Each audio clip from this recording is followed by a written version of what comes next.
Hi friends, कसे आहात तुम्ही सगळे? आशा व्यक्त करते स्वस्त असाल, मस्त असाल आणि हसत असाल. कालचा व्हिडिओ, परवाचा व्हिडिओ सगळ्यांना खूप जास्त आवडला आणि मला काल जेव्हा मी 4 व्हीलरचा क्लास लावणार आहे सांगितल्यावर मला बऱ्याच मैत्रिणी प्रोत्साहन दिलं. आणि खरंच आहे की मी असा विचार केला की मी एवढे वर्ष घाबरत होते किंवा पैसे असूनही मी अवलंबून होते की मला नाही गरज वाटली या गोष्टींची की आपण गाडी शिकावी. पण जेव्हा मी एकटी राहायला लागले तेव्हा मला 2 व्हीलर शिकलीच पाहिजे ह्याची मला म्हणजे अगदी प्रखरतेनं जाणवलं. माझी भीती हळूहळू गेली. मी हळूहळू थोडं करत गाडी चालवू लागले आणि आता मला 4 व्हीलरची आवड लागली. म्हणजे मला शिकायचे म्हणजे शिकायचे. मला माहित नाही पुढे जाऊन मी ती किती चालवेन नाही, पण मला शिकायचे. मला अशी एकही गोष्ट नाहीये जी मला येत नाहीये असं पाहिजे, असं मला आयुष्य करायचंय. एकदम आपण म्हणतो ना की डॅशिंग जगणं, असं डॅशिंग जगणं मला जगायचं आहे. आणि मी तुम्हाला सगळ्यांना सांगितलं होतं की जून पासून एक वेगळी सुनेत्रा तुम्हाला बघायला मिळेल आणि नक्कीच बघायला मिळेल. म्हणजे आत्मविश्वास न डगमगलेली, एक खंबीर, माझ्यासारख्या अनेक स्त्रियांना हात देणारी, आधार देणारी, समजून सांगणारी अशी सुनेत्रा तुम्हाला जून महिन्यापासून बघायला मिळेल. त्यासाठी मी माझ्यावर आता खूप काम करत आहे की आपल्याला काय केलं पाहिजे. अनेक विश्व प्रार्थना करत आहे, अनेक लॉ ऑफ अट्रॅक्शनचे उपाय करत आहे, स्वतःचा ओरा रोजच्या रोज क्लीन करत आहे, स्वामींची सेवा करत आहे, स्वतःमधली निगेटिव्हिटी मी माझ्यातली पुरेपूर घालवण्याचा प्रयत्न करत आहे. चुटकीसरशी आयुष्य बदलवायचे कसे हे तुम्हालाही सगळ्यांना मी शिकवणार आहे. तुम्हाला सांगू का की सॉरी, प्रत्येक स्त्रीच्या आतमध्ये एक आत्मविश्वास दडलेला असतो. ओवी, ए बाळा, गॅस बंद कर. प्रत्येक स्त्रीच्या आतमध्ये एक आत्मविश्वास दडलेला असतो आणि तो जो आत्मविश्वास आहे ना तो म्हणजे मला तुम्हाला वेगवेगळा नाहीये. एक स्त्री जर एका बाळाला जन्म देऊ शकते तर एक स्त्री जगातलं काहीही करू शकते. आज 1 वर्षापूर्वीची मी आणि आत्ताची मी याच्यात मला जमीन आसमानाचा फरक वाटतो. कारण 1 वर्षापूर्वी मला भीती होती. मी जेव्हा सगळं सोडलं, आईकडे आले, तेव्हा मला एक प्रकारची भीती होती मनात की काय होईल, कसं होईल. पण आता मी रोजची सकाळ जेव्हा बघते तेव्हा रोज वेगळ्या पॉझिटिव्हिटीनं उठते आणि रोजच्या रोज ती पॉझिटिव्हिटी माझी किती वाढेल याचा मी प्रयत्न करते. बऱ्याच स्त्रिया अशा आहेत माझ्यासारख्या ज्या माझ्याबरोबर मन मोकळं करतात, पण ताई आम्ही कमवत नाहीये त्यामुळे आम्ही नाही हे करू शकत असं म्हणतात. मला सांगा की जर आपण स्त्रियांनी घर सांभाळलं नाही, एक 15 दिवस आपण घरच नाही सांभाळलं, आपण मुलांचे डबेच नाही केले, आपण घरातली केरं वारे, भांडी धुणी, बेड आवरणे, सॉरी, कपड्यांच्या इस्त्र्या करणे, दळण आणणे, घरातलं काय संपले काय नाही बघणे, मुलांचे दवाखाने, घरातल्यांचे दवाखाने, हे सगळं आपण नाही बघितलं, आले गेलेल्यांचं नाही बघितलं. 15 दिवस निर्लज्जासारखं समजा एखादी स्त्री एखाद्या घरात वागली तर तिच्याबद्दल तिच्या जवळची माणसं कशी बोलतील हे मला सांगा. म्हणजे स्त्रीचं त्या घरात केलेल्या सासरी का महत्व असतं? जोपर्यंत ती सगळ्यांचं करत असते, जोपर्यंत ती कर्तव्याला चुकत नाही, तोपर्यंत त्या स्त्रीचं महत्व असतं. ती आजारी पडली की तिला 1-2 दिवस सहानुभूती दाखवली जाते, 3ऱ्या दिवशी तिच्यावर चिडचिड होते. माझ्याच नाही, प्रत्येकाच्या घरी हे होते. आणि प्रयोग करून बघा की तुम्ही 4-8 दिवस या गोष्टी नका करू, घ्या हातानं, करा तुमचं तुम्ही, मला जमणार नाही असं जर आपण वागायला सुरुवात केली, कुणी वागत नाही पण जर आपण वागायला सुरुवात केली तर आपल्याला उलट उत्तरं मिळतील किंवा विचित्र काहीतरी माजलीस का किंवा जास्त झालं का तुला, असे काहीतरी अपशब्द ऐकायला मिळतील. किंवा मला एक सांगायचंय की पतीच्या बहिणी यांना खूप किंमत असते, पण आपल्या बहिणी, आपले भाऊ यांना पाहिजे अशी किंमत नसते. म्हणजे आपल्यासाठी म्हणून एक दाखवलं जातं की हो बाबा माझा मेहुणी आली आहे, माझा मेहुणा आलाय असं दाखवलं जातं, पण त्यांना त्यांच्या माणसाने इतकी गोडी आपल्याविषयी नसती. पण आपण मात्र त्यांच्या कर्तव्यात कुठं चुकत तर नाही आपण, पण चुकलो तर आपली एक चूक धरून बसायला ही माणसं अगदी तयार असतात, आपल्या वाटेवर असतात. यांच्या आपण अनेक गोष्टी नवऱ्याच्या, प्रत्येक स्त्री अनेक गोष्टी पोटात घालते. जाऊ दे, झालं असेल, जाऊ दे, झालं असेल, जाऊ दे, असं नाही व्हायला पाहिजे, जाऊ दे, माझाच नवरा आहे, जाऊ दे, माझ्या मुलांचे वडील आहेत. मग या माणसांनी का नाही विचार करायचा की जाऊ दे, माझ्या 2 मुलांची ही आई आहे, जाऊ दे, हिनं सगळं केलंय, हिनं आपल्यासाठी सगळं सोडलंय, हिनं आपल्यासाठी आयुष्य पणाला लावलंय. मान्य आहे की पती पण पत्नीसाठी खूप काही करतो, पण हेही विसरू नका ना की पत्नी पण घरासाठी खूप काही करते. एका पतीला म्हणजे एका नवऱ्याला काहीच सोडावं लागत नाही. म्हणजे आई वडील जरी सोडले, 2 व्यक्तींचं एकमेकात नाही जमलं, आई वडील जरी सोडले, जरी शरीराने मुलगा बाजूला राहिला, तरी त्याचं 100% मन त्याच्या घरात असतं आणि आपण पण त्या गोष्टीला नाही अडवू शकत. आणि तुम्हाला सांगू का, जर स्वतः नवरा कॅपेबल असेल तर त्यांना अवश्य आई वडिलांसाठी अगदी 50,000 कमवत असेल तर आई वडिलांवर 25-30 हजार लुटावेत, काहीही हरकत नाहीये. पण प्रत्येक नवऱ्यानं तेवढं खंबीर असावं की मी माझ्या आई वडिलांचा खर्च, माझ्या आई वडिलांचा दवाखाना हे अत्यंत व्यवस्थित करू शकतो. नुसतेच तुम्ही जर मुलीवर किंवा सुनेवर प्रत्यारोप कराल की तू माझ्या आईचं केलं नाहीस, तू माझ्या वडिलांचं केलं नाहीस, तर चालेल का?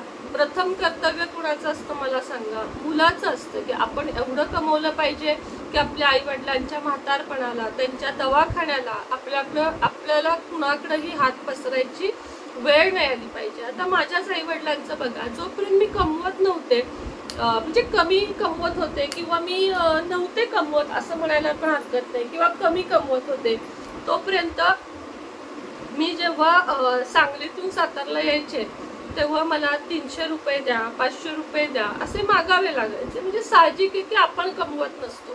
पण जेव्हापासून मी कमवू लागले तेव्हापासून तोपर्यंत माझी बहीण बघायची सगळं आई वडिलांचं. आणि हे लग्न होण्याच्या आधी जेव्हा मी स्वतः काम करत होते तेव्हा पण मला बरंचसं जेवढं जमेल तेवढं मी बघायचे. पण आता मात्र आहे ना, मला खर्च करताना, कुठलाही खर्च करताना असा विचार करावा लागत नाही किंवा कुणाला विचारावं लागत नाही.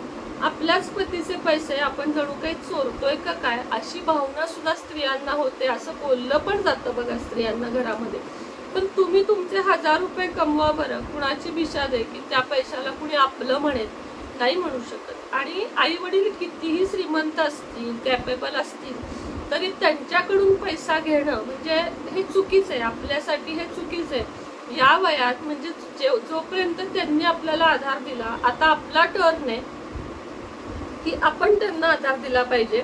आणि दुसरी गोष्ट म्हणजे की जर तुम्हाला वस्तू खरेदी करताना किंमत बघायची नसेल तर तुम्हाला कष्ट करताना वेळ बघून चालणार नाही. दिवस रात्र तुमची वेळ जी आहे त्यात तुम्हाला काम केलंच पाहिजे. तुम्ही नाही म्हणू शकत मी घरात स्वयंपाक केला मला पैसे द्या, मी धुणं धुतलं मला पैसे द्या, मी भांडी घासली मला पैसे द्या, मुलं शाळेत सोडली मला पैसे द्या. अरे हा फक्त पैशांचा हिशोब लावला तर इथंच 10-15 हजार आपण नवऱ्याचे वाचवतो. पण नाही, ही लोक काय म्हणतात, तुला करून कशाला आणते? म्हणजे स्त्रीला करून कशाला आणलेलं असतं यांच्या मानसिकतेमध्ये की घर सांभाळेल, मानसिक शारीरिक आयुष्यात बाकीची सुख देईल, घरातल्यांची सेवा करेल आणि झालं, एवढंच हिचं काम आहे. पण त्या मुलीची काही स्वप्न आहेत का? त्या मुलीला काही हवंय का? किंवा ती मुलगी काय काय सॅक्रिफाईस करते आपल्या घरासाठी, हेही विचार प्रत्येक मुलाने, मुलाच्या घरच्यांनी केले पाहिजेत. सततच जर तुम्ही तिच्याकडे बोट दाखवाल तर टाळी एका हाताने वाजते का? तर नाही वाजत.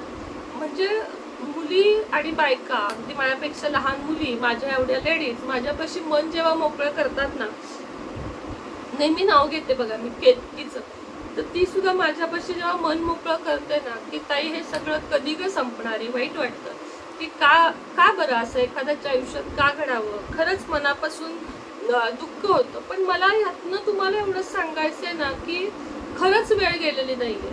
आपल्याला स्वतःच्या पायावर उभं राहायला कधीही उशीर झालेला नसतो. कमवा, स्वावलंबी व्हा. माझ्या प्रत्येक व्हिडिओच्या शेवटचं वाक्य असतं कमवा आणि स्वावलंबी व्हा. कोणाच्याही पैशावर इतका अवलंबून राहू नका की उद्या जर ती व्यक्ती आपल्या आयुष्यात राहिली नाही तर आपण काय करायचे हे आपल्याला सुचणार नाही. भले तुमच्याकडे 4 पैसे असतील, दागिने असतील, गाड्या असतील, पण त्या लगेच मोडून आपण त्याचा पैसा नाही उभा करू शकत. एक जी सेविंग असते थोडी थोडी करत साठवा, सेविंग करा. 25,000, 50,000, 10,000, 1,00,000 असं करत करत एक 4-5 लाख कायम तुमच्या बँकेत असले पाहिजेत. म्हणजे कसे असले पाहिजेत? पैशा स्वरूपात असले पाहिजेत. आता मी म्हंटल, आता माझ्याकडे सुद्धा आत्ता हे आणि अजून आहे सोनं साधारण असेल तरी एक मंगळसूत्र मध्ये मी मोडलं. अखिलेशची फी भरायची होती, 2-3 गोष्टी होत्या, एक मोठं मंगळसूत्र मोडलं. तरी माझ्याकडे अजून नाही म्हटलं तरी एक 4-1 तोळे सोनं आहे. वेळ आली तर कधी ते मी मोडीन, पण 4 तोळे इकडं आहे, थोडं तिकडं आहे अजून सोनं माझ्याकडे आहे. वेळ आली तर आपल्याला ते मोडता येतं, पण त्याच्यात किती वेळ भागतं. आता मुलांचं उच्च शिक्षण, अखिलेशला वर्षाला 2-2 लाख रुपये मला भरावे लागतात. इंजिनिअरिंग साईडला तो आहे. अशा वेळेस आणि मी इकडे जेव्हा आले ना तेव्हा बघा माझ्याकडे त्या मंगळसूत्राची पावती सुद्धा नव्हती की आता मी ते कुठं मोडू. आणि जिथं घेतलं होतं तिथं गेले तर मला खूप कमी पैसे त्याचे सांगितले. मग असेच ओळखीचे एक सोनार आहेत, त्यांच्याकडे मी म्हणजे त्यांचा कॉन्टॅक्ट नंबर माझ्याकडं होता. आणि अचानक आम्ही ह्याला गेलेलो बघा, आपल्या सातारचं शनी मंदिर आहे, तेव्हा मला ते दिसले. मग मी त्यांना तो प्रॉब्लेम सांगितला. आणि खरंच ऐन वेळेस आपण म्हणतो ना, एक चांगला मित्र म्हणू किंवा एक चांगली व्यक्ती म्हणू, त्यांनी ते मंगळसूत्राचे पैसे मला योग्य भावात दिले. त्यांनी त्याच्यात स्वतःचा काही नफा बघितला नाही. अशी पण माणसं असतात जगामध्ये की चला तुमची ही नड आहे ना, मी तुम्हाला हे तुमचं हे वस्तू ठेवून, कुणाकडून आपण फुकट नाही घेत आणि फुकट घ्यायचं पण नाही, पण ही माझी वस्तू आहे आणि मला इथे इमर्जन्सीला द्यायचे आहे, आपण ठेवू शकतो. फक्त एक सेविंग कायम ठेवा. 1 लाखभर रुपये सेविंग तरी तुमच्या खात्यावर स्वतःचे असले पाहिजेत. हे मला तुम्हाला अगदी कळकळीनं सांगावं वाटतं की खर्च कमी करा. मी सुद्धा खूप शिकले. मला पहिल्यांदा ना बाहेरचं जेवण मागवायची खूप सवय होती. कंटाळा आला, हे पोळी भाजी घेऊन कंटाळा आला, मागव भाजी, नुसत्या पोळ्या करूया, नुसतं हे करूया. पण या वर्षात इतकं शिकले की नाही, बाहेरचं खायचं नाही, घरातच बनवून खायचं, व्यवस्थित खायचं, पण अति फॅन्सी आहार घ्यायचा नाही ज्याला ओव्हर खर्च होतो. किंवा काही गोष्टींना नियंत्रण घालायचं, काही गोष्टी आपल्या आपण करायच्या. असं करत करत ना रोजचे व्हिडिओ मोठे होतात. पण जर तुम्हाला त्यातनं काही शिकायला मिळत आहे तर मला वाटतंय काही हरकत नाहीये असे व्हिडिओ करायला, असं मला तरी वाटतं. बाकी मला कुणी तारलं म्हणाल ना तर महाराजांनी मला खूप तारलं. महाराजांनी माझ्यावर खूप संकट पण आणली आणि महाराजांनी मला खूप सावरलं सुद्धा. असं नाही आहे की महाराजांनी माझी कधी साथ सोडली, कायम दिली. परीक्षा बघत होते तरी सोबत होते, चांगले दिवस होते तरी सोबत होते, वाईट दिवस होते तरी सोबत होते. ही माझी बेला डॉगी, ही सुद्धा बघा ना, आज तिकडून इकडं, इकडून तिकडं, तिकडून आईकडून इकडं, जिथं नेईल तिथं आमच्या बरोबर सफर करते. तिला तर तिथं आईच्या इथं, आईला अजिबात तिच्या त्या बिस्किटांचा वगैरे वास सहन व्हायचा नाही. आता आम्हाला कसं सवय आहे, तिला ते लागतं, बिस्किटं त्यांची असतात ते आम्ही देतो. मग ती तिथं दूध पोळी पण खायची. म्हणजे प्राणी सुद्धा समजून घेतो, पण माणसं समजून घेत नाहीत. प्राण्याला पण माया असते, पण माणसांची माया आटलेली असते. याचं खरंच वाईट वाटतं. ह्यातून मी या व्हिडिओतून कोणालाही टोमणे मारत नाहीये, कोणाचंही मन दुखावत नाहीये, कोणालाही उच्च नीच असं दाखवत नाहीये. पण आयुष्यात आलेले अनुभव ना कधी कधी आपल्याला वयापेक्षा मोठं करून जातात. आणि मला तर स्वतःला वयाच्या 17व्या वर्षापासून आजपर्यंत मी कायम 5 वर्ष पुढंच आहे. म्हणजे एवढे अनुभव आले. बरोबर 19 पूर्ण एप्रिल महिन्यात मला अखिलेश झाला, तेव्हा मला 19व चालू होतं आणि जून महिन्यात मला 20व लागलं. म्हणजे 19व्या वर्षी मला अखिलेश झाला. किती लवकर आई झाले मी सांगा. या वयात मुली कुठं असतात. म्हणजे आई वडिलांनी नाही केलं माझं, की आई तुम्ही म्हणाल की आई वडिलांनी कसं लावून दिलं, माझं मी केलं. त्या माझ्या चुका आहेत. माझ्या आईला मला खूप शिकवायचं होतं, काहीतरी बनवायचं होतं, पण मी केलं. आणि एक चूक मला निस्तरताना पहिले 10 वर्ष गेले, दुसरी चूक निस्तरताना दुसरे 10 वर्ष गेले. आता मात्र कानाला खडा, एकटं जगायचं, आनंदानं जगायचं, मुलांना वाढवायचं, माझी जी काही स्वप्न राहिली आहेत ती मुलांमध्ये पूर्ण करायची आणि माझी पण स्वप्नांना मी प्रायोरिटी देणार आहे. म्हणजे जसं की तुम्हाला काल म्हटलं, मला गाडी शिकायची आहे, मला गाडीनं फिरायचं आहे, किंवा मला अनेक ठिकाणी गिरनारला, मला कांचन म्हणते आपण गिरनारला जाऊया, गोकर्णाला जाऊया, मैत्रिणी आणि माझी मुलगी अखिलेश काही येणार नाही मैत्रिणींमध्ये, एवढी मिळून आम्ही आता ठरवलं एप्रिल मे महिन्यात फुल एन्जॉय करायचं. त्याचे व्लॉग तुम्हाला बघायला मिळतीलच. जिथं कमी पैशात आपण जाऊ शकू अशा ठिकाणी आम्ही कॉन्ट्रीब्युशन काढून जाणार आहे. त्यातल्या एकीला गाडी छान चालवता येते, मग तिची कार पण आहे, तिची कार घ्यायची, आम्ही सगळ्यांनी बाकीचा खर्च करायचा, असं करून. आणि 5-6 जणी गेलो ना की आपलं कॉन्ट्रीब्युशन पण कमी होतं. आता एकदम समजा 1000 रुपये जेवणाचं बिल झालं, 5-6 जणी असलो की ते 200-200 रुपये वाटायला येतं आणि मजा पण तेवढीच येते. आणि म्हणजे पहिल्यांदा वाटायचं मला की कोण म्हटलं फिरण्यासाठी आपल्याबरोबर नवराच लागतो. मैत्रिणींबरोबर जो आपण एन्जॉय करू शकतो ना, तो जगातल्या कोणाबरोबरच करू शकत नाही. त्यामुळं धडाडी ठेवा, आयुष्यामध्ये धडाडी ठेवा, ती तुमच्या कामाला येईल. आता थोडेसे ब्युटी प्रोडक्ट दाखवते जाता जाता. फेस सिरम आहे आपलं ग्लॅमेशियसचं, सुंदर सिरम आहे, उन्हाळा आला आहे, सगळ्यांनी लावा. सनस्क्रीमची अत्यंत जास्त आवश्यकता आहे आता. SPF 30चं ग्लॅमेशियसचं सनस्क्रीम ज्यांना हवा आहे त्यांनी मागवा. ब्रेस्ट डेव्हलप क्रीम ज्यांना हवी आहे त्यांनी मागवा. ज्यांचे कोपरे, गुडघे, अंडरआर्म हे सगळं ब्लॅकिश आहे त्यांनी फुल बॉडी व्हाईटनिंगचं हे क्रीम मागवा. त्यानंतर रोज बॉडी लोशन ज्यांना हवा आहे त्यांनी लोशन मागवा. बेली फॅट कटर ऑइल ज्यांना हवा आहे त्यांनी बेली फॅट कटर ऑइल मागवा. वेट लॉस पावडर मागवा. ओवी हर्बल हेअर ऑइल मागवा. आपली स्वतःची मेहंदी आहे हर्बल मेहंदी, ती मागवा. ब्लॅक, मरून, बर्गंडी, ब्लॅक, ब्राऊन, बर्गंडी या 3 शेड आहेत. त्याचप्रमाणे व्हॅक्स पावडर आहे जी चेहऱ्यावरचे, हातापायांवरचे छोटे छोटे हेअर रिमूव्ह करते. तर एवढे सगळे प्रोडक्ट आपले आहेत. अजून बरेच सोप आहेत सगळ्या प्रकारचे, कापूर soap, beetroot soap, aloe vera soap, असे pigmentation soap, detan soap, gold soap म्हणजे 24 कॅरेट गोल्ड सोप, असे सोप आहेत. जर हवे असतील तर नंबर सांगते, 77 57 94 94 41, 77 57 94 94 41 या नंबरवर व्हॉट्सअप मेसेज करा. आणि थोडी इतकी हळू का बोलतेय तर सांगितलं मी तुम्हाला, तब्येत ठीक नसल्यामुळे दम लागतोय. म्हणजे सर्दी आपल्याला साचल्यावर कसं होतं तसं झालेलं आहे. औषधं चालू आहेत आणि आपलं काम काही थांबणार नाही, आपल्याला काम करायचंय. आता सुद्धा बघा वाजले असतील मला वाटते 12:30 वगैरे. ओवीची शाळा सध्या सकाळची चालू आहे, त्यामुळे आता ओवी मस्तपैकी दिवसभर माझ्या बरोबर आहे. मला खूप छान वाटतं ओवी घरात असली की. आणि आता स्वयंपाक झालेला आहे. स्वयंपाकामध्ये आज छोले केलेत, पोळ्या, भात असं जेवण केले.